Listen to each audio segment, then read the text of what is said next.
السلام علیکم ناظرین، وصاف ڈیجیٹل کے ساتھ میں ہوں آپ کی میزبان آمنہ مجید۔ پاکستان کے موجودہ نظام کی بساط لپیٹنے کی تیاریاں مکمل کر لی گئی۔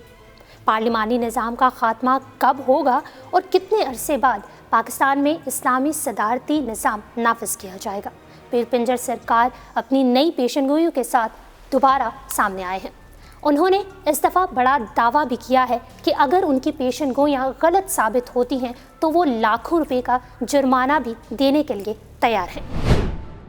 پیر پنجر سرکار ایک دفعہ پھر اپنی پیشن گوئیاں لے کر حاضر ہوئے ہیں اور اس دفعہ ان کا کہنا ہے کہ خلیج میں دوبارہ جنگ چھڑنے والی ہے، جس کے بعد روس کا گورباچوف 13 دن کے اندر گرفتار ہوگا، جو میری پیشن گوئی سچ ثابت ہوئی۔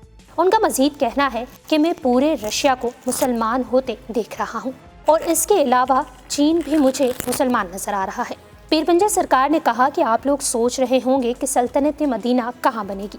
انہوں نے کہا کہ اسلام ہر جگہ ہوگا اور اسے کوئی روک نہیں سکتا اور اللہ تعالیٰ امام مہدی کی حفاظت خود کریں گے۔ پیر پنجر سرکار نے کہا کہ یہ ملک صرف کلمے کی بنیاد پر معرض وجود میں نہیں آیا بلکہ کلمے کی طرح مقدس بھی ہے، لہٰذا اس پاک دھرتی کو مٹانے کا خواب دیکھنے والے خود مٹ جائیں گے۔ آستانہ عالیہ پر آنے والے زائرین سے گفتگو کرتے ہوئے پیر پنجر سرکار نے کہا کہ وطن عزیز پاکستان کی بقا پارلیمانی نظام حکومت میں نہیں بلکہ اسلامی نظام میں ہے۔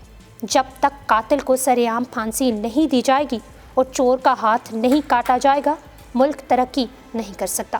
مرد درویش نے کہا کہ آئندہ 6 ماہ انتہائی اہم ہے۔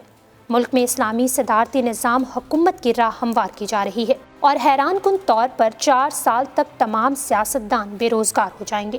پیر صاحب کا کہنا ہے کہ محسوس کچھ یوں ہو رہا ہے کہ اسلامی صدارتی نظام حکومت میں پاک فوج اور آرمی چیف کی اہمیت بڑھا دے گا۔ بھارت کی موجودہ صورتحال کے بارے میں بات کرتے ہوئے انہوں نے کہا کہ چند سال قبل 2016 کو کہا تھا کہ بھارت کے اندر علیحدگی کی تحریکیں زور پکڑیں گی اور اس صدی کی تیسری دہائی میں بھارت 3 حصوں میں تقسیم ہو جائے گا۔ بھارت کے اندر سے اٹھنے والی یہ تحریکیں 1947 سے بھی زیادہ بھرپور ہو سکتی ہیں۔